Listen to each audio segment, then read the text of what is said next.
I don't need that. Hello? No, I don't need that. I think I now don't have to yell at you all. How do you do, ladies and gentlemen? My name is Cheryl Langdon-Orr. I'm from Australia and I am your MC for today. Today we have in our opening plenary an Recording in progress. packed set of exciting topics and speakers. We are not going to waste too much time getting started. And in fact, what I'm going to do is try and find my Anju. Where is my Anju? Ah, she's behind me. I just wanted to do one thing before I hand over to our focus on the speakers. I just wanted to take a moment, and if I can have a moment of your attention, just to, with greatest respect and enormous thanks and heartfelt thoughts, just recognise the two ministers from PNG and their delegation who have managed to join us here today, despite the tragic and terrible circumstances of the earthquake back home. So our sincere thanks for the efforts you've made to stay with us here today. And I'm sure everyone in this room is equally worried about how communications will be getting up and how things will get back to normal as soon as possible. So with that, we're going to have a very tight timetable today. You're going to have 30 minutes with a little bit of fast tracking through a number of exciting topics. And then we're going to get interactive for the second hour. So Anju, with that, I'm going to hand it over to you. Thank you, Cheryl. How's everyone doing today? Excited? Before I say a few words, I would just like to start with my sympathies and condolences to the people of Asia and the Pacific and other parts of the world who were suffering as a result of the flood, natural disaster, internet shutdowns, internet sanctions, political differences, and economic poverty. Yesterday, you may have read about the earthquake in Papua New Guinea. Our sympathies to the ministers of PNG, the delegation, and our colleagues and friends from PNG who have been affected by the earthquake. Our thoughts are with you. This week, I want you to put yourself in the shoes of others who are without meaningful connectivity, affordable devices, without electricity or the basic necessities. I'll let you ponder on that. Distinguished guests and Honorable Minister Timothy, I'll speak slow, sorry. Distinguished guests, Honorable Minister Timothy Masu, Honorable Minister Peter Chamalili, thanks for joining us today. We are grateful for your presence, and to our APrIGF, APNIC, APSIG community. Without you, we would not be here, so thank you. Without our key partners, as you can see all over the banner, we would not be here. So I am very grateful to our partners, our sponsors. I want you to think about multi-stakeholder community this week. I'm not going to take too much time with my speech because Cheryl has told me 2 minutes only. But what I do want to emphasize is think about multi-stakeholder community. Whenever you are in the different sessions, think about the people that cannot be part of this event. Think about the persons with disability. We have a few here, Bhaskar, Manik, we have Josh here. They need your help. Help them throughout the session. Invite them to your session. And we also have the youth. Please include them because they are the next generation leaders. I'm not going to say too much because it's going to be a fantastic week. There's going to be lots of topics and key themes, but I want you to, whenever you are in a session or whenever you are moderating, put people at the center of your heart. Forget about technology, forget about process for now. People is what you need to put at the center of your heart. So thank you for those. Thank you for being here. And I am excited to say that I will also be moderating the opening plenary. So thank you so much.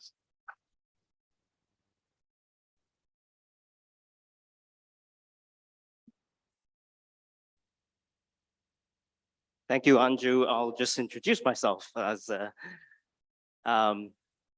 Thank you everyone for joining. I'm Edmon Chung from the Secretariat of the APrIGF.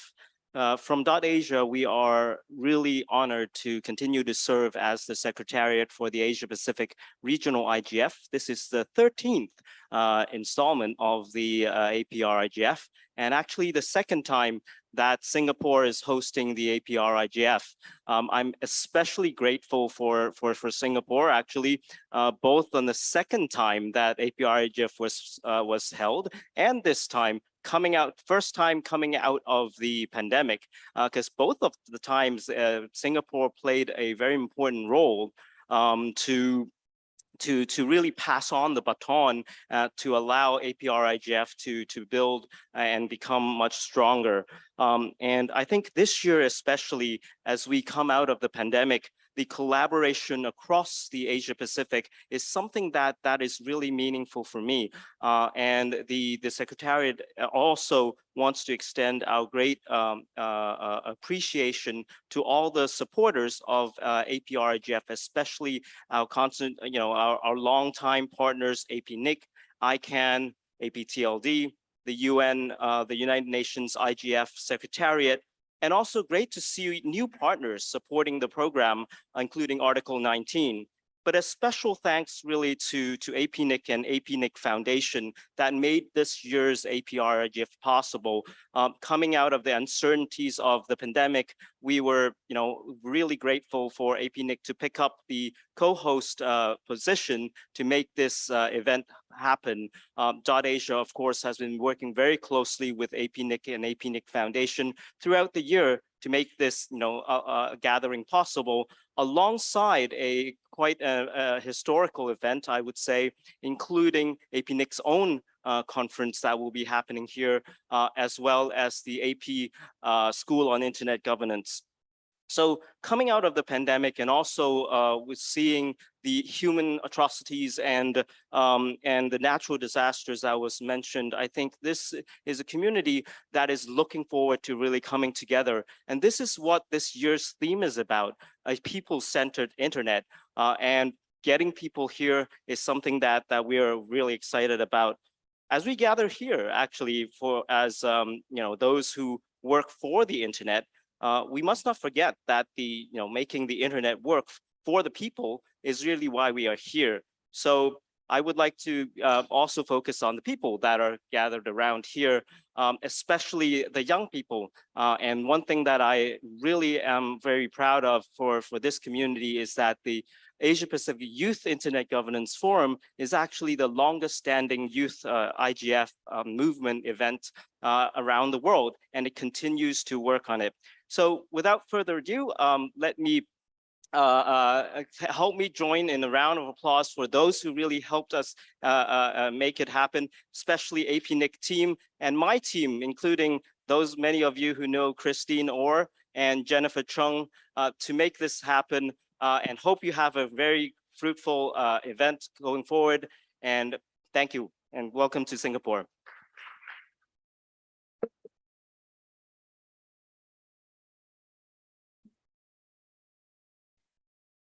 Thank you. Good morning, everyone. My name is Jenna.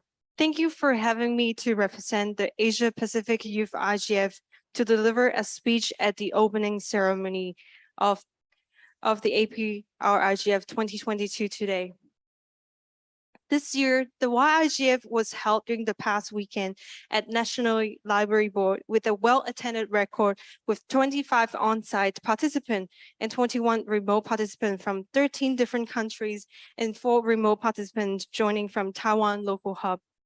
In this 2-day event, our youth participants explore a wide range of topics, from algorithm bias to cybercrimes to transformation under the influence of metaverse, NFT, and other emerging technologies, with 21 guest speakers from different backgrounds, ages, and countries.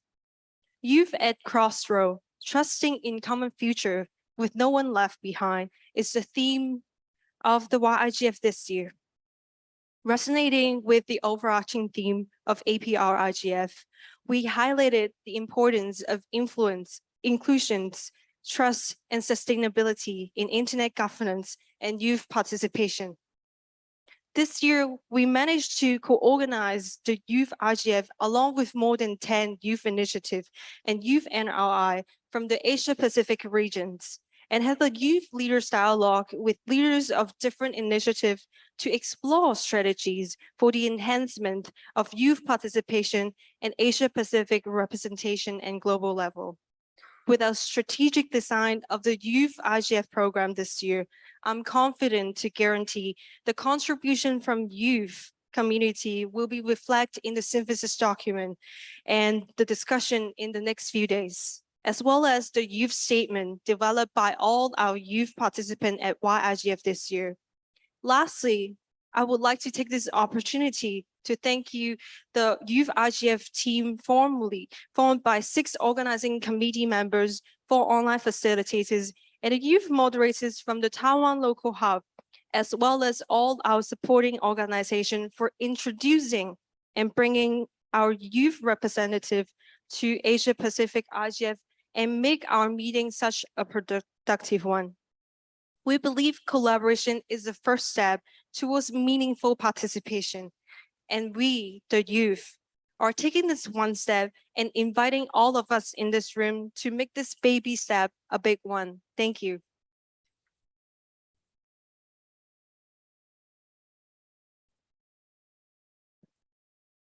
Good morning, everyone. Honourable Ministers, PNG Minister for Communications and IT, Timothy Masiu, the Minister for Internal Security, Peter Simalili, thank you.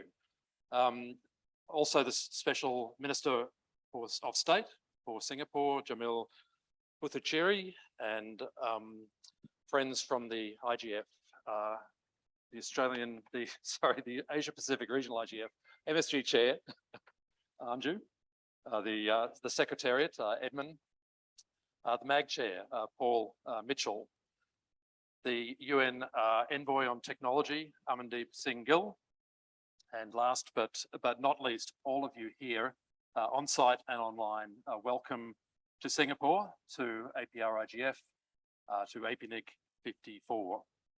I'm Paul Wilson, I'm the head of APNIC. We're the Asia Pacific Network Information Centre, one of the 5 regional IP address registries of the world, and we've been working to support internet development in this region for the last 25 years. This APNIC event this week is the 54th APNIC conference that has been held since about 1993. But it is the first one after quite a long break, and we've been very excited to be back face to face. A lot of people seem excited. We seem to have nearly 2,000 registrations for this event.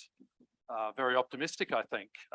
From 90 economies, we might have 800 people here on site, so it's a fantastic number.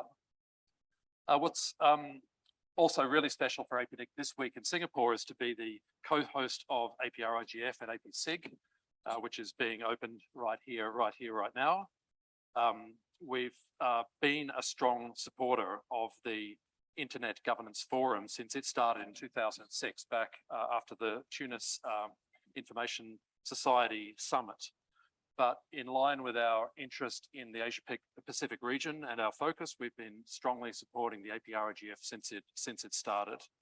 We've got a commitment to build the linkages that start locally in our region and that come through, that are aggregated at the regional level here at the regional IGF, and which then can converge with others at the global IGF, and the global IGF is coming up later this year.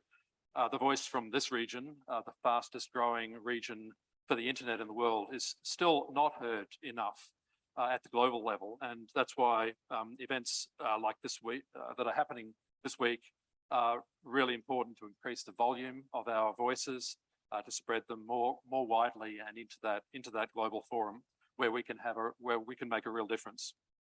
The theme for APRIGF this year, people at the centre, looking for an internet that's community-led, inclusive, sustainable, and trusted, is really important. And I'm really looking forward to finding out how, as an internet community, we can all uphold the people-centric nature of the net Because the internet, after all, it's a network of networks, distributed, decentralized, and open to everyone. Its success comes from the fact that it's scalable, flexible, adaptable, and resilient. And over the years, it's been incredibly successful in what it does to connect people together. Part of that success has been the multi-stakeholder model, without which the internet would be a very, very different thing these days. It's been absolutely critical to the internet's success. The ISTAR organizations, such as ISOC, IETF, ICANN, the RARs, including APNIC, have been at the forefront of upholding the multi-stakeholder model. And it's through this model that the internet can continue to succeed and to evolve, as it's done for the last 20 years. In fact, even while we've been talking about multi-stakeholder internet governance for 20 years, it's been continuing, the internet has been succeeding. That said, we can't ignore the challenges of today that the internet governance community is facing, particularly when geopolitics these days is leading towards real pressures for internet fragmentation. So at this year's APrIGF held in conjunction with APNIC 54, I want to just mention a couple of sessions that we've been jointly organising. The first is at the APNIC Cooperation SIG, that will be taking a close look at the impact and the consequences of conflict and of internet fragmentation associated with that. Secondly, a session on inclusion in technology, which explores diversity issues in ICT and in the workplace. And I invite all of you to attend these joint sessions in particular, but along with everything else that's happening this week in a really exciting program for both of these events. In closing, I just want to reflect on the sustainability of APrIGF itself. Like the internet itself, we really shouldn't take this for granted. It's a fairly complex and costly exercise. It's led by a small team of really dedicated people, a couple of whom, Anju and Edmon, for instance, have been involved for quite some time and really supported this event, along with teams of folks from DotAsia, from the APrIGF Secretariat, from APNIC staff too, all to make this event possible. So we really are proud to be co-hosting this event. We invite the APrIGF community to, as I said, to take a good look at the APNIC event, our program, and vice versa. And please do that. Thank you. And once again, a warm welcome to Singapore. Thank you.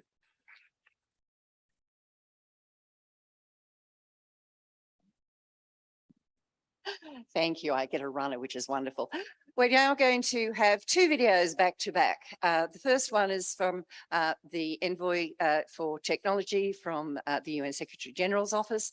And the second one is from the Head of State and Ministry of Communications, unless I have forgotten everything. I'm assuming we're ready to roll and go. Good morning, good afternoon from New York. I'm delighted to join the Asia Pacific Regional Internet Governance Forum and share a few thoughts about the priorities of the Tech Envoy's office and some of our work packages related to the Internet Governance Forum and multi-stakeholder discussions on the proposed Global Digital Compact. But I want to begin by congratulating the organizers on holding this conference in a hybrid form. We've had 2 years of online meetings, so it's good to be coming back together either in person or in hybrid form. There's really no substitute for getting together in these settings and building the communities that sustain the meaningful discussions around internet governance, around cyber issues, and around digital policy. Since its inception in 2010, the APrIGF has positioned itself as one of the biggest regional platforms for internet public policy discussions. And I'm sure that this year's discussions would continue to build on your past achievements. And I'm looking forward to getting a report back from some of the consultations And I'm sure that these would prove to be very useful inputs into the elaboration of the Global Digital Compact. A few words now on what the Global Digital Compact is and why it is important. Many of you are aware that the Secretary General has called for a summit of the future. This suggestion was a part of our common agenda report presented to member states after the 75th anniversary of the United Nations. Multilateral processes are even more essential today than they were 75 years plus ago when the UN was founded. There are multiple crises facing the planet, from the climate emergency to food insecurity and to war and conflict in many parts of the world. At the same time, the world is much more integrated today than it has ever been in the past. And a key dimension of that global integration is technology. The internet in particular has worked as an immense public good and brought people and communities together. It has made it possible for us to be sitting in one place, to book restaurants and flights in another place, and to be in touch with loved ones, even during lockdowns, and to perform essential functions, to avail of essential services from banking to other types of daily needs that are a part of our life every day. Now, this great global common also faces some challenges. These challenges include the danger of fragmentation. There are certain cracks at the content layer of the internet, and if we do not handle this well, if we do not reinforce digital cooperation, these cracks could spread down to the foundations. So therefore, the Secretary General has found it essential and necessary to call for a global digital compact. This global digital compact would be a charter of our shared values for an open, free, secure, and inclusive internet for the future. This would also be a document that takes us beyond guiding principles to urgent priorities and to approaches to strengthen digital cooperation. This would be a comprehensive document covering everything from connectivity, content, human rights online, to digital public goods, digital public infrastructure, collaboration around AI, and ways to combat misinformation, disinformation. Of course, the elaboration of the Global Digital Compact would be a member state-led process. The incoming President of the General Assembly would take charge of this process, and the ministerial meeting in 2023 would be a key milestone on the way to the Summit of the Future in 2024, where the Global Digital Compact is proposed to be adopted. At the same time, digital, as you all know, is multi-stakeholder by design. The internet in all its forms, in terms of the content layer, the applications layer, or the infrastructure layer, has been multi-stakeholder by design from the beginning. So we must ensure that multi-stakeholder inputs, multi-stakeholder consultations are meaningfully linked to the member state-led process. And my office will work with other colleagues, including the IGF Secretariat, to ensure that these multi-stakeholder perspectives are collated, curated, and are fed meaningfully into the member state-led process. I'm looking forward to the Internet Governance Forum meeting in Addis Ababa, where the 5 themes on the agenda are closely aligned with the themes of the Global Digital Compact. In November this year, therefore, we'll have a great opportunity to put our minds together, think about the current challenges, potential solutions, future pathways to the further development of the internet, and the vast array of applications, social and economic, research and scientific, that sit on top of this essential infrastructure. I want to close my remarks by saying a few words about the need for digital cooperation and the importance of human-centered digital transformation. I'm very glad that you picked up this theme of human-centered approaches this year. If the digital transformation does not deliver for us as human beings, if it does not respect our human rights, does not respect our human agency and our freedom of choice as humans, then this transformation cannot be for the good. So we have to ensure that digital transformations leave no one behind. They benefit the largest number possible. If there are people who are getting left behind, we have to ensure that there is a special effort to make sure that the benefits of connectivity, the benefits of content and knowledge available through connectivity are extended to them. We also have to ensure that deeper divides around data and AI, around affordable and meaningful access, around content creation are addressed, and so that everyone can contribute to the digital transformation. It's not a single digital transformation, it is digital transformations in plural.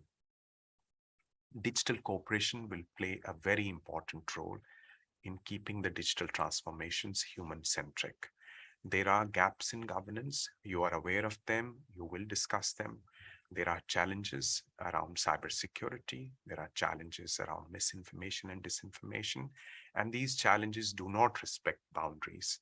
They do not respect silos and subject domains. Therefore, digital cooperation is essential. It's an essential part of building an inclusive, secure, open digital future that leaves no one behind. I wish you all the very best in your deliberations, and I look forward with great anticipation to learning about the outcomes. Thank you.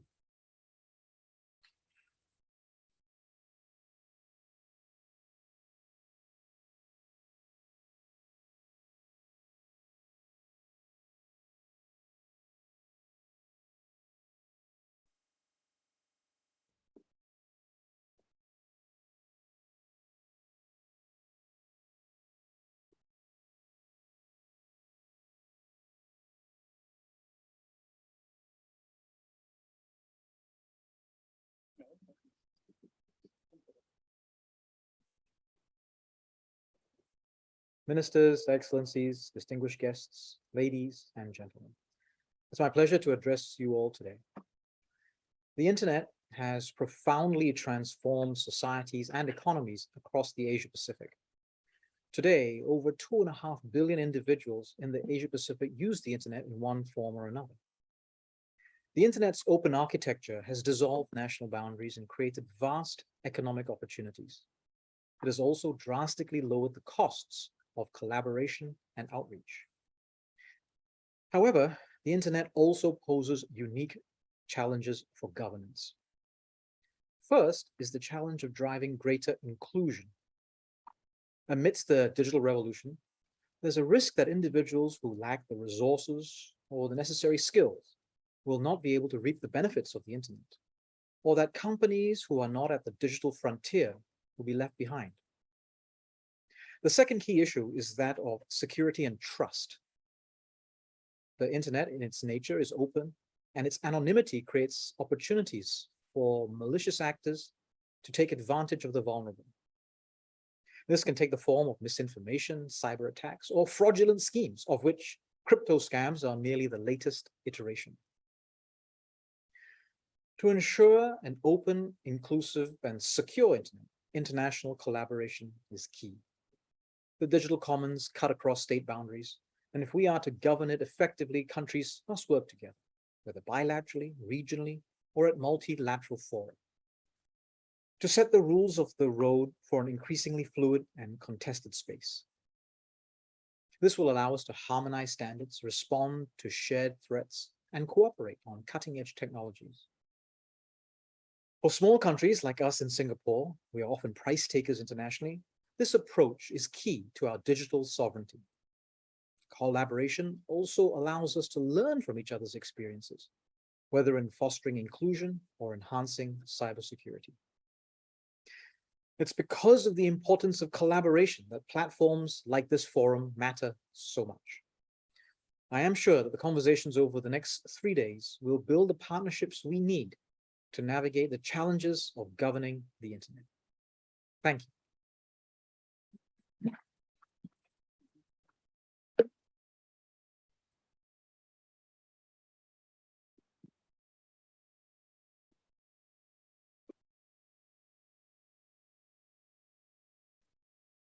Good morning, ladies and gentlemen. Can you hear me? Okay, I've got another UN-style speech, but I'll try and be quick. Excellencies, Honorable Minister Timothy Masu, the Honorable Minister Peter Chimalili, distinguished delegates, ladies and gentlemen. On behalf of the United Nations Secretariat of the Internet Governance Forum, it is my great honor to address you today on the occasion of the 13th Asia-Pacific Regional Internet Governance Forum. After 2 years of intensive online meetings, it feels so good to see so many people and colleagues here in beautiful Singapore. Indeed, looking back, the past 2 years have been different and difficult. Much has changed. Many have faced loss in various forms. The internet and its governance have been largely affected and put to the test. In many parts of the world, the past 2 years has created unprecedented conditions for the internet to show its true power as a social economic enabler. At the same time, we saw inequalities among people skyrocketing suddenly. Those that did not have a connection to the internet, reliable devices, or essential skills to use them were the ones who had zero chances to work, to go to school, to get informed, or just stay connected to others. In other words, zero chances to exercise some of the basic human rights and live dignified lives.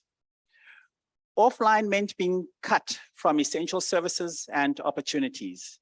The pandemic also brought vulnerabilities to a higher level. Some reported over 100% increase in cyber attacks on critical digital infrastructure, financial records, and databases, as well as in creating fraudulent websites, which altogether have led to significant financial loss. Lessons, hopefully, are learned that the internet is essential for people and that its accessibility, affordability, safety, and security for people depend solely on people. And this means that stakeholders from the governments, civil society, and academia, business, and technical communities all have a role to play in ensuring an open, safe, accessible, affordable, human-centric internet.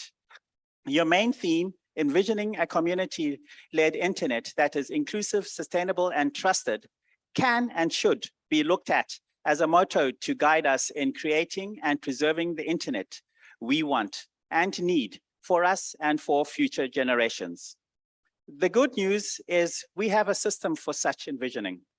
This system was introduced almost 2 decades ago through the World Summit on the Information Society process that we have further developed to serve as a platform for multi-stakeholder, open, inclusive, bottom-up, and transparent dialogue for a better human-centric internet. And this system continues to be advanced and exists only because of you and others like you. Every single person that sits now in this room listens to us online or contributes to any of the now 155 national, regional, sub-regional, and youth IGFs, and of course, the global IGF deserves the credit for this robust system of IGFs. The United Nations strongly supports such people-centered systems, and this is recognized in the Secretary General's roadmap for digital cooperation, as well as in his Our Common Agenda. And we will all continue to work for an even better framework. For example, just recently, we saw the inaugural IGF process led by and for stakeholders from small island developing states.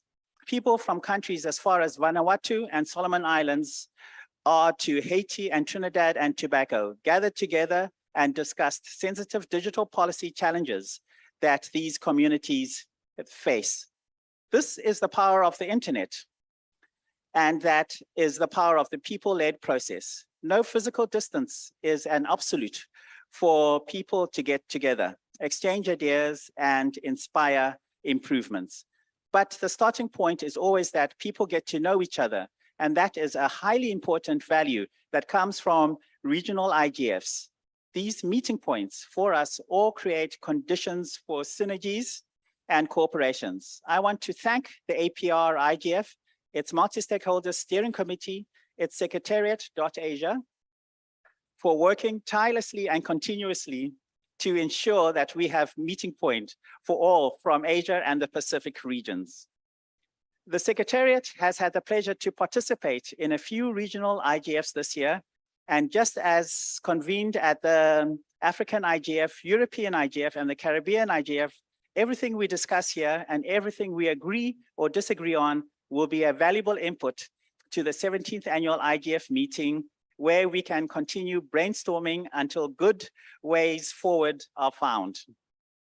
I hope that many of you will take active participation in the IGF 2022, hosted by the government of Ethiopia and Addis Ababa from the 20th of November until the 2nd of December.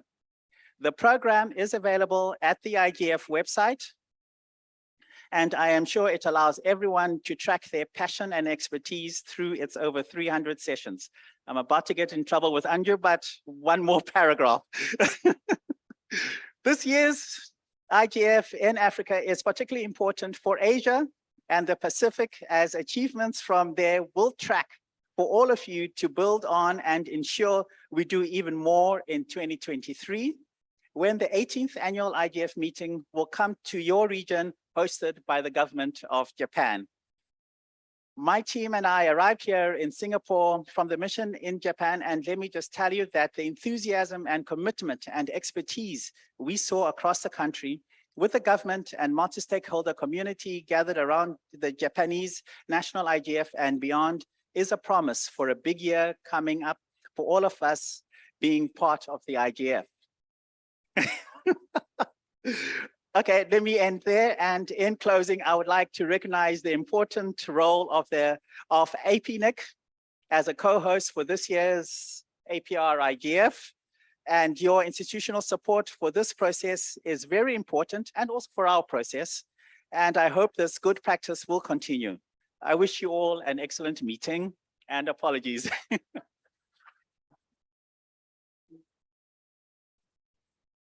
I keep emphasizing that this is a multi-stakeholder model. We need to focus on the community and our people, but these people don't need to be. I don't know what else to do. But anyway, thank you so much to our speakers. Now I'm going to invite our speakers for the opening plenary. Honorable Timothy Masu, Minister of Information, Communication and Technology. Ilaria Chan from GRAB. Ilaria. Sarim Aziz, representing Meta. Joshua, representing the disability and accessibility community, and Rong from ICANN.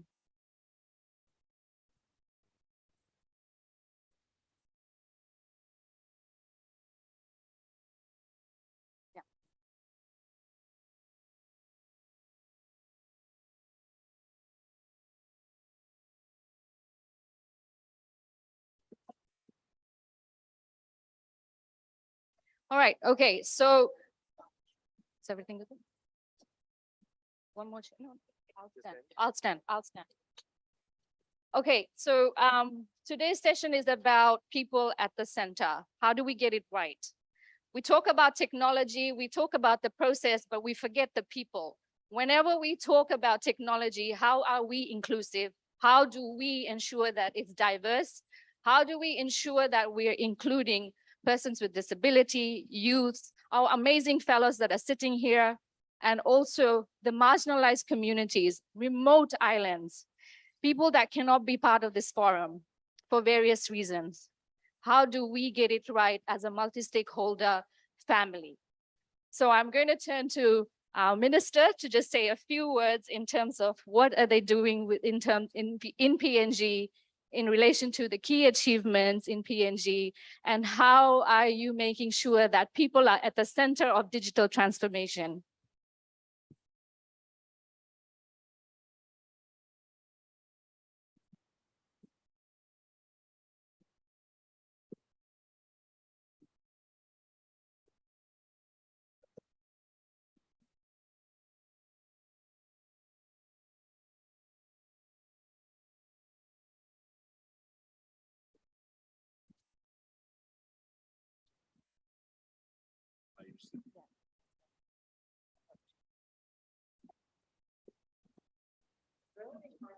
I know. We never thought about Okay. I know it's about technology, but we're not getting it right now. Please forgive me. Please go ahead, sir. All right. Thank you very much, Anju. And I think it's good morning or it's good afternoon in Singapore. I think it's still good morning. Good morning, everyone. Greetings from Papua New Guinea. And on behalf of my government, the Prime Minister, Honorable James Marape, the 11th Parliament has been installed. This is my first overseas trip as Minister. And I'm very happy to be here in Singapore with, of course, my colleague Minister, the Minister for Internal Securities in PNG, Honorable Peter Chamalili Jr., and our team of officers from both these ministries. Before I start, I want to also acknowledge Chengetai, Masango, the UN Secretariat for IGF, of course, acknowledge Paul Wilson of the Director General, and thank you all for inviting us to attend this very important meeting. Now, the wide and various views of people centered technology and internet in areas of ICT, broadcasting, and other technology-driven fields. It is about putting people at the center and front of our delivery of government to our citizens. The most recent earthquake, with its epicenter in Leh, in the Morobe province, is an example of natural disasters and political challenges. We are still way behind in addressing the digital divide. There is a great digital divide, and the earthquake has had damaging impact on our people. Our national disaster geohazard offices are investing in technology to improve our monitoring of seismic activities at observatories, etc. However, there is more that can be done in terms of technology upgrade, coordination, and assessment. In the digital services, we refer to as the citizen-centric. Citizens are entitled to up-to-date news, information, and deserves to have access to government services in the most efficient and effective manner. Technology is therefore an enabler for people-centered service and focus. It requires an effective coordination mechanism as well as creating a conducive environment for collaboration and cooperation among all key stakeholders in order to address digital divide and focus on people-centered digital transformation and digital government. And for Papua New Guinea, a country that is just beginning to embrace digital transformation, I believe the government must take the lead in coordinating among all stakeholders through government to government, government to citizens, and government to businesses. This is the approach that we are taking under this current PNG government. In terms of governance, we have recently passed a Digital Government Act, which provides for a ministerial committee on ICT supported by a national ICT sector coordinating committee, which is a technical advisory team to the ministerial committee. This committee is now tasked to guide the digital transformation within government and its interactions with the citizens and business. Equally important, we have taken the approach of focusing on delivering digital services within government to the citizens and to the businesses. And we are establishing partnership with the industry, including the ICT clusters and SMEs, to be the channels of delivery of these services. We are working on a number of policies and plans. And in our effort to centralize the coordination of digital transformation in government, we have restructured and strengthened a key institution, and that is the Department of ICT, to be the lead agency mandated by the recently passed Digital Government Act. And we are working on a number of policies and plans to give us strategic directions in the areas of digital infrastructure and connectivity, digital skills, digital safety, cybersecurity, financial inclusion, and entrepreneurship and innovation. These, I believe, are the key enablers to delivering digital service to our people and businesses. We are developing an infrastructure rollout plan coordinated through the Department of ICT, and we target to have connectivity to all parts of Papua New Guinea, particularly the rural Papua New Guinea, by 2027. Again, this plan encourages partnership between the government and the industry to drive the connectivity. In PNG, primary and secondary schools is present in every district and rural areas of the country. We also have health facilities in those areas as well. Our strategic move is to focus on connecting to those areas, which will bring more connectivity to most of our rural areas of Papua New Guinea. My vision and my view as minister responsible is to have at least connections to most of these areas where we have schools and health facilities, because our country is so diverse, and of course, geographically, we have a lot of mountains, and a lot of our people still live in those remotest areas in our country. So the last mile access technology is to bring connectivity to schools and to health centers and other government agencies in those districts that are remote. And the approach to take will be a subject of consultation with all key stakeholders. And I will be pleased to hear from all of you also, and experts that are present here today. In terms of cyber safety, just before I finish, I know my time must be up already. I know someone is peeping on me. In terms of cybersecurity, the government has built on the success of hosting APEC 2018 cybersecurity efforts. A national cybersecurity center is being redesigned and operationalized into a coordinating center. We have plans to open up its capabilities to other state agencies in specialized areas of cybercrime, censorship, anti-money laundering, and emergency responses, to name a few, who will be using the core technology to carry out their respective mandates. There is ongoing work on strengthening our cybersecurity capacity and capabilities, but I stress here, the cybersecurity is everyone's business. And I will need regional support and collaboration from our partners, some which I am already meeting and talking to. Ladies and gentlemen, these are the efforts of the Papua New Guinea government, which is embarking on to raise its vision for digital transformation, to be guided by those of you that have advanced efforts in addressing digital transformation. Thank you very much, ladies and gentlemen. Thank you, I tie this up. Honorable Minister.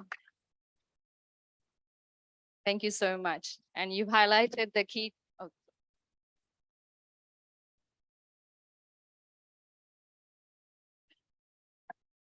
Technology.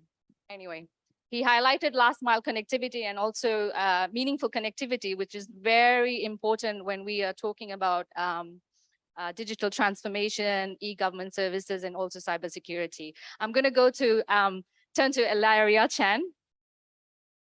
So as the group advisor on tech and social impact for Grab, can you provide some examples of human-centric approaches that Grab is using? Of course. Good morning. Thank you so much for having me. Just a show of hands, who has used Grab app here? Wonderful. I would encourage people who haven't used it to use it and give us feedback. So for anyone who has not used Grab, we are a leading super app here in Southeast Asia. We're headquartered in Singapore, but we are also present in 8 countries in Southeast Asia and in over 480 cities. We were founded in 2012 and have since evolved from a people call us Uber of Southeast Asia and transportation app, and evolved into now also a deliveries app, which we have food delivery and grocery delivery, and also last mile package delivery, and also financial services, a fintech app, which we have lending, we have payments, we have microinsurance, we also have wealth management services. And today in this region, we are just very humbled and very proud and happy to say we're category leaders in all 3 of our core services, but we're just scratching the surface. People-centric. So people love looking at apps thinking it's all about the interface, the design, and it's about creating an app that is addictive and good, which it is important. But I think that what's important about especially stories in Southeast Asia is to understand the people of Southeast Asia. So Grab was founded actually when our co-founders Hui-Ling Tan and Anthony Tan were classmates at Harvard Business School, and they took a class together called Business at the Base of the Pyramid, which helps them understand how the needy actually would be able to adopt services. And then they're from Malaysia. So actually our app started in Malaysia as a taxi app because back then it was quite dangerous actually to order taxis. Our co-founder Hui-Ling was working at McKinsey Consulting and had very late hours. And when she goes home at night, she would call her mom, and it would be a human GPS tracking system of telling her mom exactly where she is so that when she doesn't get home, they can call the police. And I think a lot of countries actually also have the same problem, which is how Grab started solving safety. And as we solve safety and as we started expanding into other countries and recruiting drivers, we realized a lot of drivers actually did not have bank accounts. A lot of our early Grab representatives and executives have to go to banks to say, can you open a bank account for our drivers? Then we realized this region actually has a very serious underbanked issue. Right now, 6 in 10 are under or unbanked in the region, which means that they probably store cash under their beds. And that's very dangerous. And so we started solving the issue of opening bank accounts and thinking about financial inclusion. We opened bank accounts for our drivers, and we also realized that cars are not very affordable here in relation to salary, and we have to finance and help finance the vehicles and offer loan products to these drivers. And that was actually the dawn of financial services for Grab. Maybe I'll just share a few simple stories because that's really what this is all about, people stories. For our delivery system, because over the pandemic, a lot of hawkers here in Singapore are offline. They are traditional mini stalls of very delicious food, but operated by uncles and aunties that probably are a little older, and they do not go online. And it was very hard to generate foot traffic, which was the traditional way of offline business. So we basically collaborated with the government and we brought them online. We helped introduce them to the app, and we introduced to how to bundle their orders within a few hawkers so that they could share the costs of the commission and be able to sell food together. Over the pandemic, there was pent-up demand for fruits and fresh food. So over a 5-day period, 100 tons of lychee was being transacted in Vietnam. And that was just, again, stretching the surface. We also saw that there were many people who needed microinsurance service. So we offered microinsurance as low as 10 cents in Singapore, and over a 2-year period, over 130 million microinsurance products on critical car accidents were being transacted. We had a rice stall farm micro entrepreneur who actually 3x'd his business because he was able to use our Grab Merchant app to learn how to go online. The story goes on. But I think that what is very important is that economic empowerment, digital inclusion, financial inclusion has to be actually at the core of a lot of these technology platforms, at least for us, when we're solving safety and financial inclusion problems. We are just getting started. this is a population of over 120% mobile penetration in these countries, but yet only a third of merchants are online, which means we have such a long way to go. And so I would say, how are we people-centric? We just need to solve everyday problems for everyday people. Thank you so much, Ilaria. I agree with the last statement. Josh, how can we ensure an inclusive approach when it comes to persons with disabilities? How can we include them when we're talking about technology and the process? Okay, thanks. So thank you all for having me here, by the way. And before I answer the question, I'll take some time to introduce myself. So hello, everyone. My name is Josh Sang. I direct the, oh, thank you. Thank you, Tim. Yeah, so where was I? Right, yeah. So I direct the Digital Accessibility Services Division at APrIGF, which is a local nonprofit organization here in Singapore. And we are really proud to be one of the key partners for SG Enable, which is one of the leading disability agencies here in Singapore. So I'll talk a little bit about what I do, but I think to address the elephant in the room, I'll talk about my disability. So I am vision impaired. I am legally blind, and I was diagnosed with congenital glaucoma at the age of 7. Over the years, I lost my eyesight gradually, and by the time I was 16, I could no longer read or write and see people's facial expressions. And so one thing I realized really early on was that access to digital technology was going to be the key to my ability to gain access to things like employment and even things like entertainment. You know, these are things that you don't think about. But how would a blind person use something like YouTube or Netflix or Spotify, right? These are very sort of obscure topics that are not always talked about. And at the time, whenever I would encounter an issue related to accessibility on software or even in person at things like events, I just thought that was part and parcel of my life. You know, I didn't think that I could give any feedback. You know, who would listen to me? I'm part of the minority. And I think one of the turning points for me when I realized that I do have a voice and I can contribute to this area in a meaningful way was when my university approached me. And they were saying at the time, you know, we are going to be launching the first freshman orientation that's going to be online in certain components, and we want to test the digital accessibility. And you know, as a student, I had other things to do, you know, things to study for and friends to meet. And so I was like, okay, sure, good for you. And then they said, we'll pay you. And then I started going, you're going to pay me for my time? And they explained to me, yes, this is going to be really important because, you know, obviously we need to be able to cater to the students who have disabilities, including people with vision impairments. And so I gave them that feedback that was able to help their website become more accessible to people with vision impairments. And that was a really eye-opening, forgive the pun, experience for me because if you know me long enough, you will see these vision puns and eye puns come about because I'm not afraid to make them.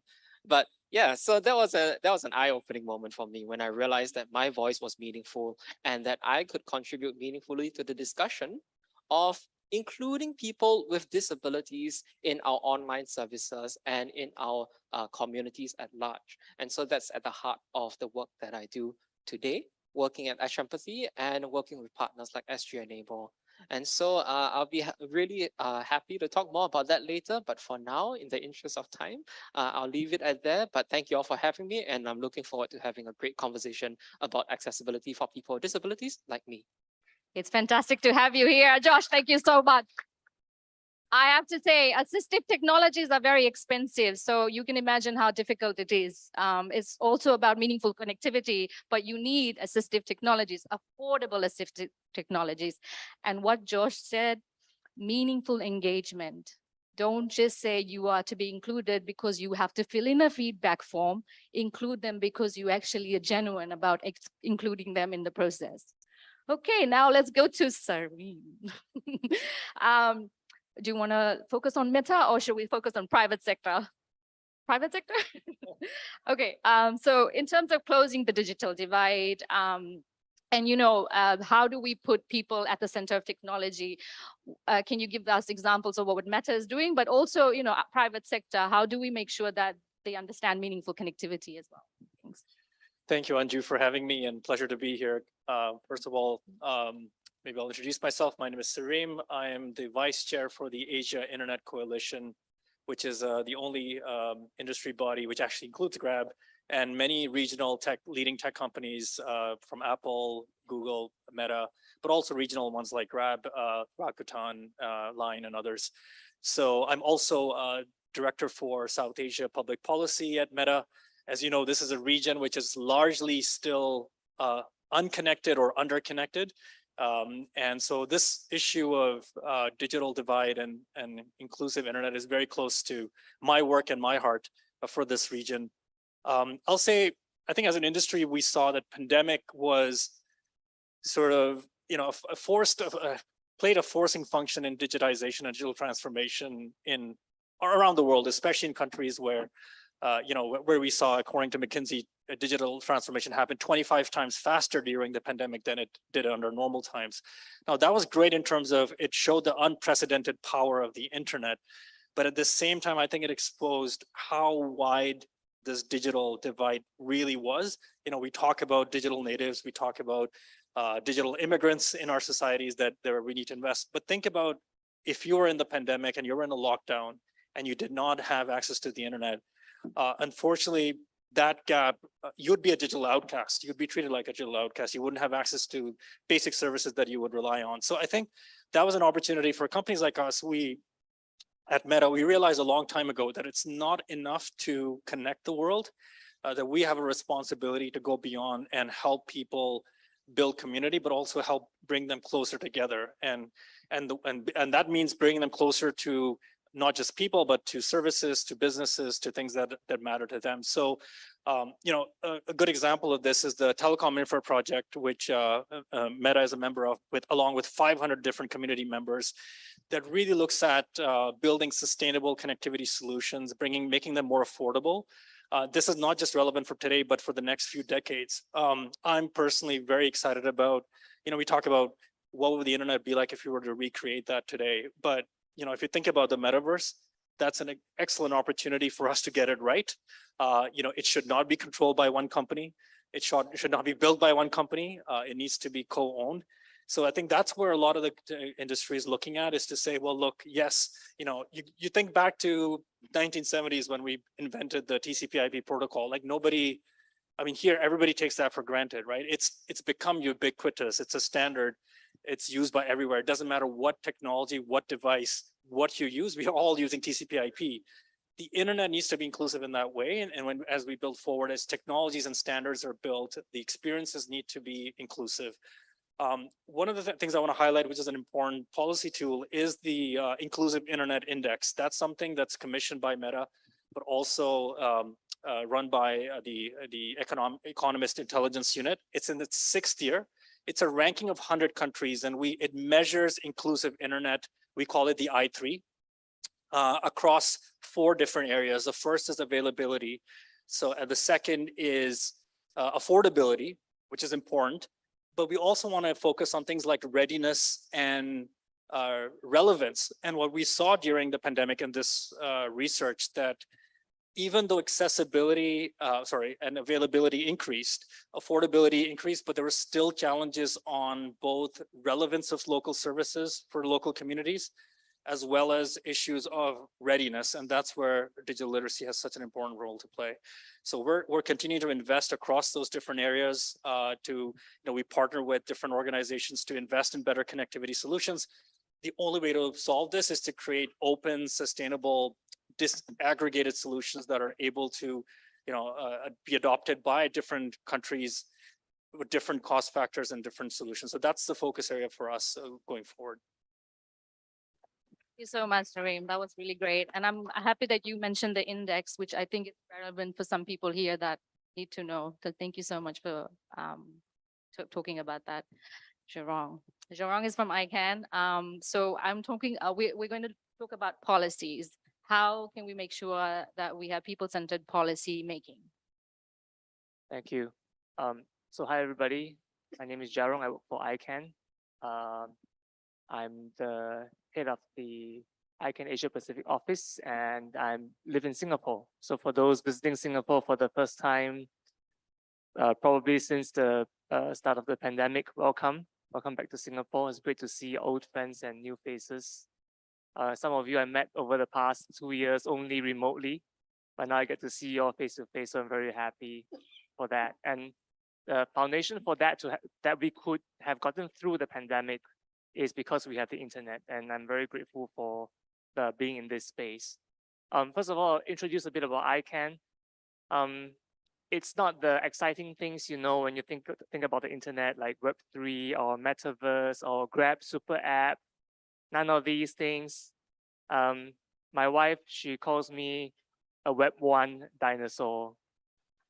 And we are in the space where we coordinate the internet's unique identifiers. I think most of you in the room might not even know what this is to begin with. It's kind of like a loose analogy is we no longer think about who builds the roads and maintain the roads. ICANN is basically, we are the organization behind the ones that maintain the roads of the internet. By maintaining domain names, the unique identifiers have 3 things. For the internet to work, you have to have 3 things. An IP address, so you can find the device and connect with each other. It's very hard to remember the IP address, so we use domain names. So like www.facebook.com. I don't know, Meta, is there a new domain name that you guys are using now? And all the computers or devices have to speak the same language. In other words, you code them with the same protocols. The governance of these 3 key pillars, names, numbers, and protocols, traditionally is internet governance. So we're in the Internet Governance Forum. I think it's useful for me to share this broadly. But today, more and more of the issues tied to the social issues we have day to day are happening on the internet.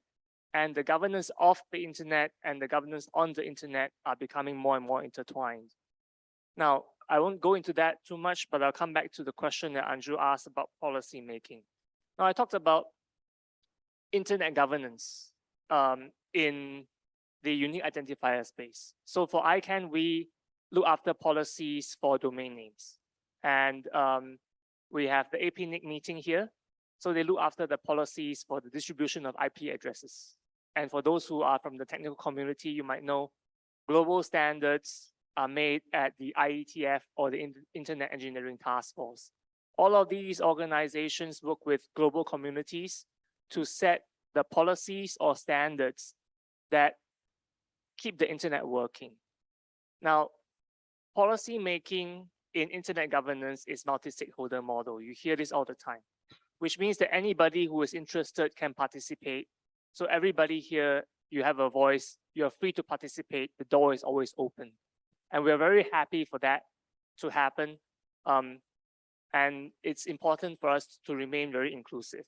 Now, I use one example very quickly just to talk about how ICANN is working towards an even more inclusive internet. The topic is on internationalized domain names. Now, we're all very familiar with domain names that's like, you know, facebook.com, for example, is in English alphabets. But the ICANN community has decided that we should open up domain names to include domain names that's longer and can be in different scripts. So you can have domain names in Chinese, Arabic, Cyrillic in your own scripts. And in the context of disabilities for Josh, for example, if you have domain names in your own language, when you dictate on your machine, you can easily access the domain name that you need without having to type. So that makes a huge difference. Now, in terms of policy making, how the ICANN go about doing this is that we have to work with the local communities from each of these language communities to determine which character or which letter can even be a domain name. It's actually a very challenging task. So even in the context of, say, the Chinese community, they have to get together and determine, oh, can traditional Chinese characters versus simplified Chinese characters, should they be interchangeable? What if you have characters that overlap with Japanese and Korean? How do you reconcile some of these issues? What about Arabic characters? Those of you who know, You have like the tones, the different sounds that you have to include. Do you include them as part of the domain name or not?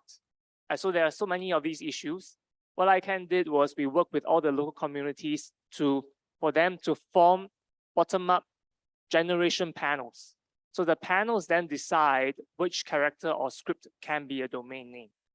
Now, this ties back to the heart of policy making for ICANN, is that you have to work with the communities themselves to determine for themselves what is useful for them, so that they can, when it comes to using domain names, they can use it for their own purposes.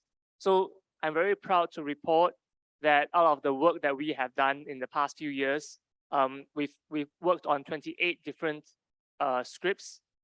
19 out of the 28 scripts that we've worked on are from our Asia Pacific region. Most of that work is done and now integrated into a label generation tool. When we open up for the next round of new top-level domains, these local scripts will be available for use. And it's thanks to the communities we have within the Asia Pacific region that really set this standard and the policies that we have that allow us to move forward. So thank you. Thank you, Jerome. Without community, we cannot have these standards. Thank you. I'm going to now turn to the audience because this is about you. And I will ask if anyone has any questions. Let's keep it to questions because we don't have enough time, and Cheryl, my timekeeper, will give me a hard time. So let's keep it to questions and short, please. We'll go to the audience and then I'll come back to our panelists to say a few words in terms of closing remarks. Hello, everyone. My name is... Please, can you say your name and please stand up? If it's possible, please stand up so everyone can see. Thank you. My name is Lokendra. I'm from Bangalore, India. And my question is to Mr. Sarim. So you spoke about how Meta is promoting digital inclusivity in Southeast Asia and other regions.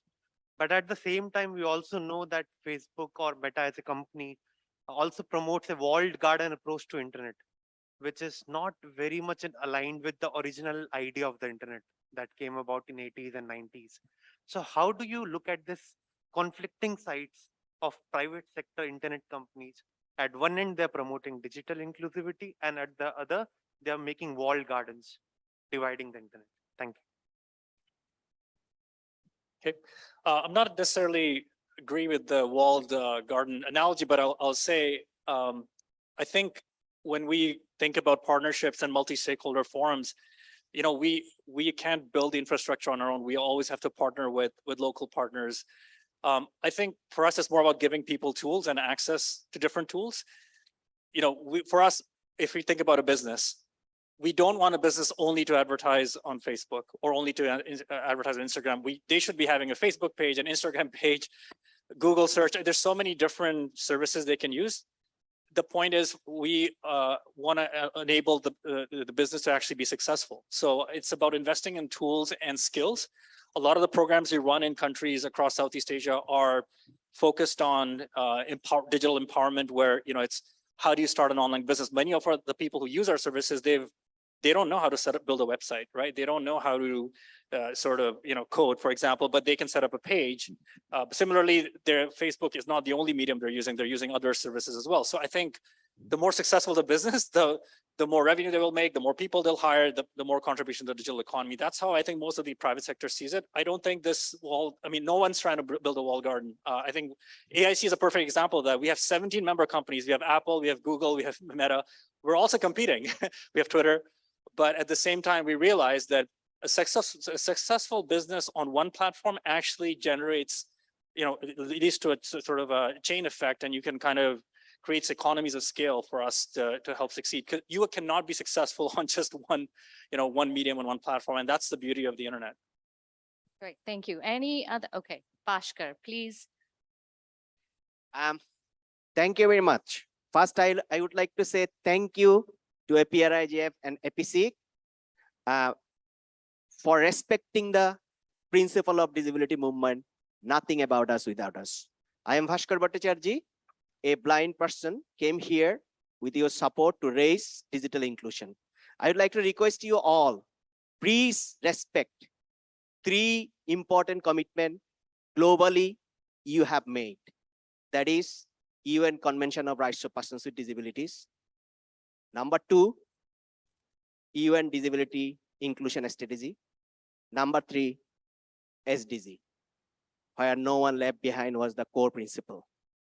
Lastly, I would like to request you, please ensure accessibility, affordability, and awareness to ensure inclusive internet and accessibility for persons with disabilities and all. Thank you.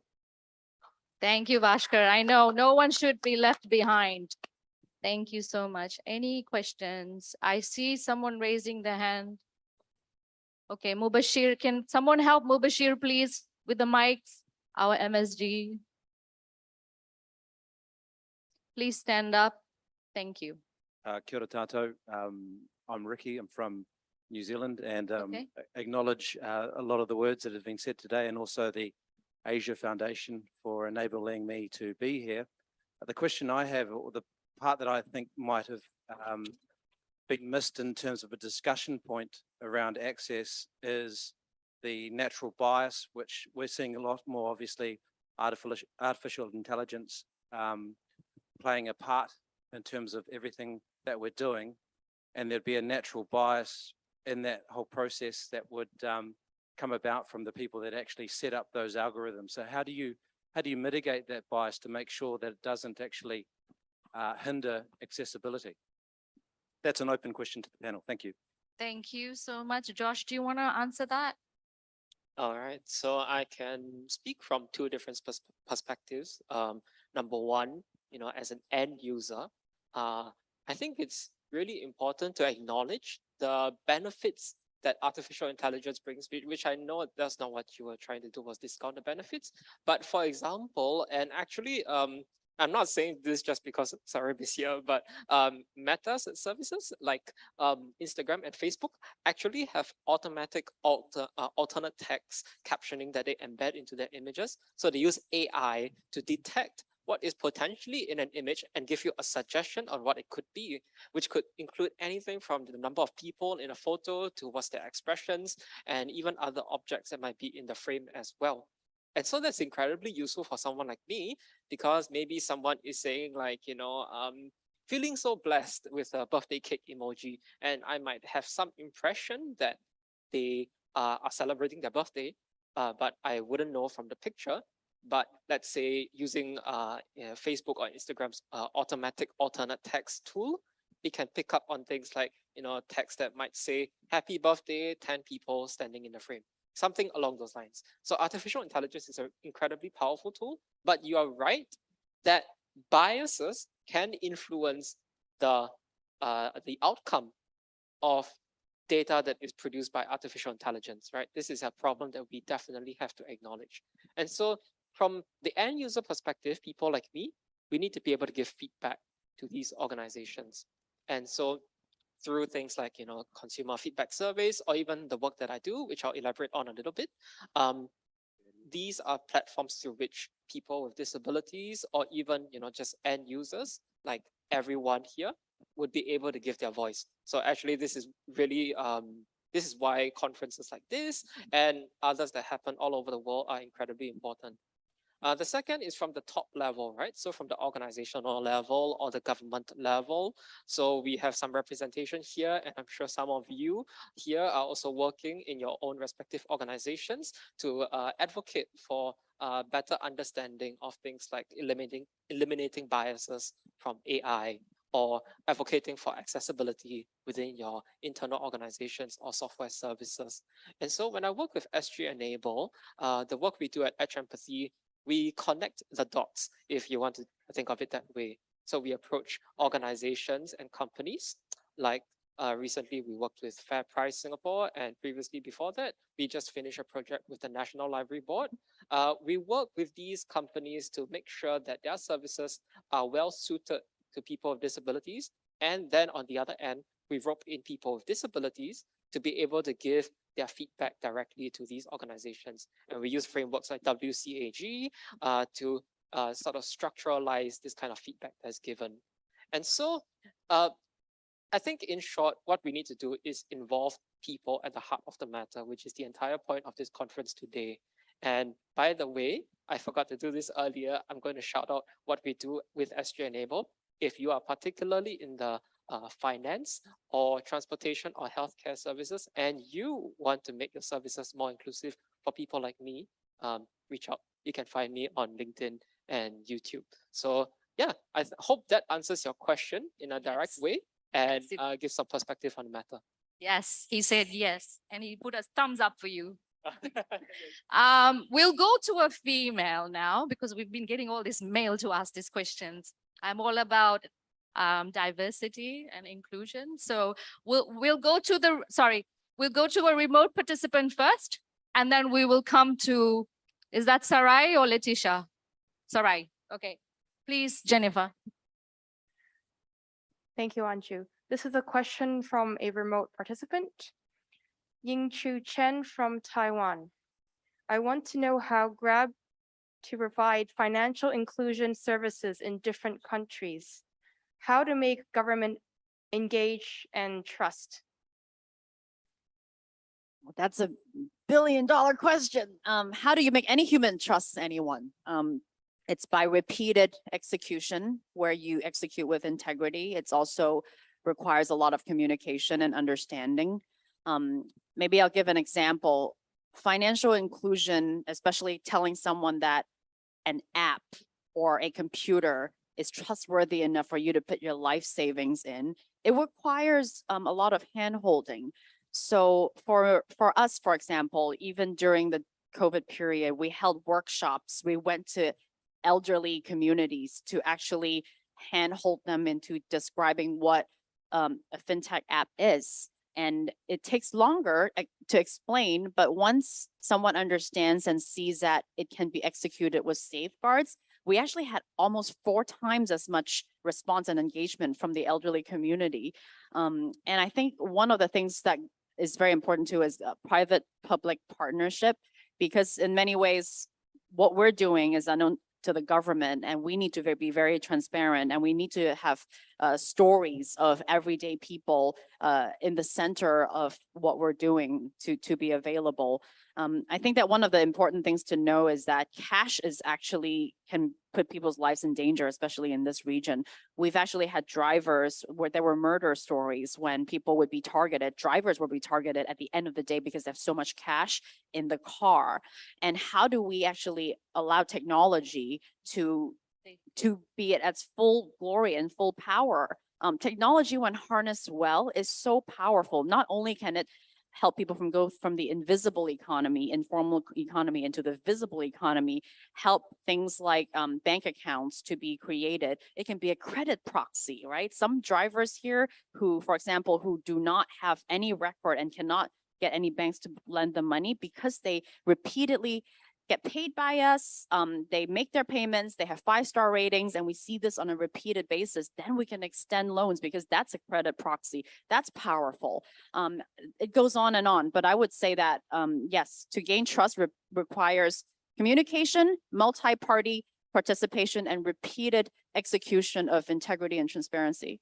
Great, thank you. And it's also an issue when it comes to online gender-based violence and also technology-based violence. You have to think about those women, especially who are going through a lot of issues when it comes to using these technologies. I'm now going to ask Sarai. Sarai, please stand up. Thanks. Thank you for the opportunity. I'm Sarai Tevita from Samoa. My question, it goes to Honorable Timothy. Can we organize the next Asia Pacific in the Pacific? And how can we work together to ensure we bring the marginalized communities in discussion? Thank you. Thank you very much. That's a question I've been actually looking for because you know, as a bigger nation in the Pacific, I think Papua New Guinea should be taking lead in bringing the Pacific together. One of my visions is to bring the Pacific ministers and of course the ICT family to have a conference in Port Moresby And so we can share our experiences together. But most importantly is that in PNG, we are now beginning to catch up with the world in terms of technology advancement. And since 2 years ago, I took over this ministry as Minister for ICT. We have done so much in our government to look into this area, to embrace what is happening in the world. We're kind of the last frontier right now. We started this movement to catch up with the world, and I think our attendance today is to learn and to listen, so that we can progress. And we are looking for partners. We want people to partner with us so that we can advance this technology issues in our country and of course in the Pacific. I think the Pacific is a very important region right now. And as far as ICT is concerned, we have to get together. We must come together to making sure that we share our information. We are also a disaster-prone region, and we need to have some collaborations here. And I have actually flagged this down with my counterpart in Australia, and of course within our government and our department to organize some meetings for us, and this could give us that avenue of sharing the information that we have and information you have, so that we can connect each other. So internet is so important to us. In times of disaster, we need to move the information quickly, and importantly is to reach out to our people. And of course, we have the issue of Tonga, with the volcano, the disaster that took place there. So, and we have the earthquake in Port Moresby that happened on Sunday. So collaboration in the Pacific is the way to go. And please, my department and my government is organizing a summit next year. I would like to invite you and your country to attend this meeting as well. Thank you. Great. Thank you so much, Honorable Minister. Okay, timekeeper said I have 5 minutes, which means 1 minute each. 1 minute each. Wrap up quickly. Okay, 1 minute. 1 minute quick wrap up. What does the internet look like in 20 to 30 years? And if you had superpowers like Superman, Superwoman, or Wonder Woman, what would you change or not change? That's your final 1 minute remark. 1 minute, please. We'll start with Okay, so where we are right now, the internet, we have a very resilient network on the one hand, but the single internet that we are all sitting on is also very fragile. I'd like to quote my foreign minister from Singapore. He talked about the state of the world today seems to be like pre-World War I. And I tend to agree. Nobody wants war at the time. The world was extremely interdependent, but the series of measures and countermeasures resulted in war. And we likewise seem to be in that kind of situation, geopolitically on the one hand, on the internet as well, where we are seeing increasing regulatory measures on the one hand, the competition between some companies and emerging technologies, they potentially could break the internet. And it's up to us here together to help to keep the internet going. 1 minute. Thank you very much. Come and spend all your money in PNG.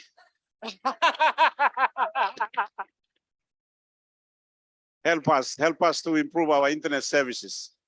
We still need to reach the rural population. I'm having a disaster right now in my country, and information is not moving so fast.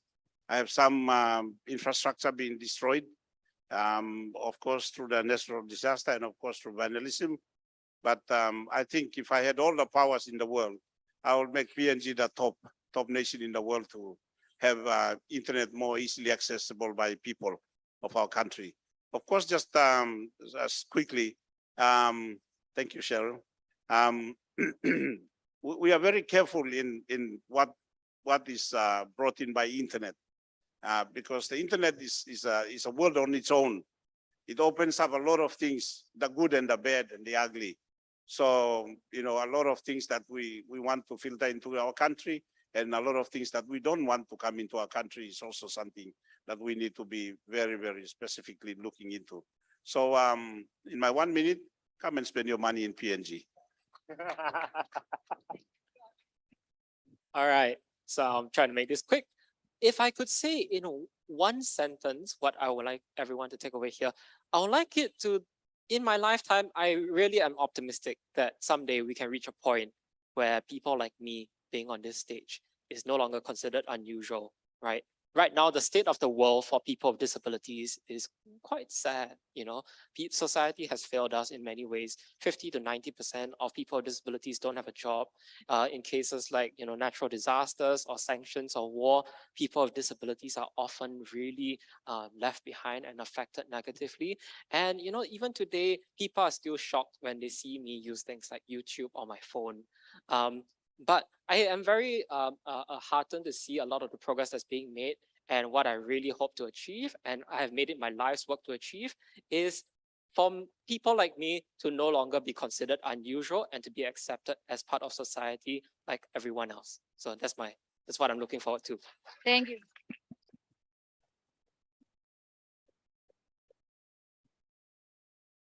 So if I had a crystal ball, I think I definitely kind of echo what Josh and others have said, but I want to say, I think 50 years from now, almost half the world is still not connected or underconnected. I'm an optimist, and I think we can get there in terms of, we've talked so much about internet and technology. For me, I think all this should eventually become ubiquitous. Nobody is here talking about TCP/IP. Maybe some people are in some of the technical sections, but I do want to see the internet, kind of have the standards base, the foundations to be strong, so that we talk about experiences, we talk about good governance. I think as industry, the AIC and most of the industry, no one is against regulation, but I think we are definitely concerned about the fragmentation, which has already been mentioned a few times this morning. That is a threat in terms of digital inclusion and making sure that narrowing that digital divide. So from my perspective, I think the future is exciting because it is an internet which is multi-stakeholder. It's not owned by one or a few companies. It's also one where it really doesn't matter what your endpoint is. We've seen 50 years of personal computing, of mainframes, desktops, laptops, and mobile devices. I'm excited about the next 50 years, which is going to be way beyond that. And 1 minute, Sarim. Thank you so much. Just to want to affirm what Josh said, one of our most highly rated 5-star drivers is a deaf driver. And because on our app now, we can have a seamless way of notifying the consumer that he's deaf and ensure a very good communication and pickup experience. People like him is able to earn a living on Grab platform. My wish is that people will understand the power of technology.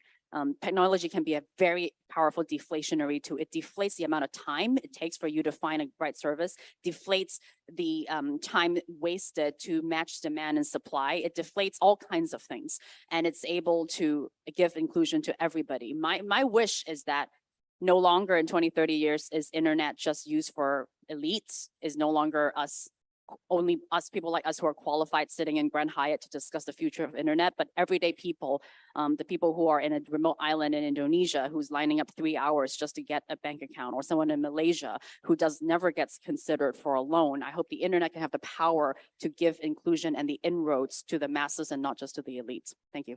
All right, thank you. All right, that's it. That's a wrap up. Did you enjoy the session? Yes? Yes. A round of applause to our panelists and to our opening panelists as well. Okay, so we will do a quick gift giving. I hope you're giving it to me, Paul. So we'll do that quickly and we'll have a photo session, and then they are all available after this. I want you to come and meet them and get to know them, and also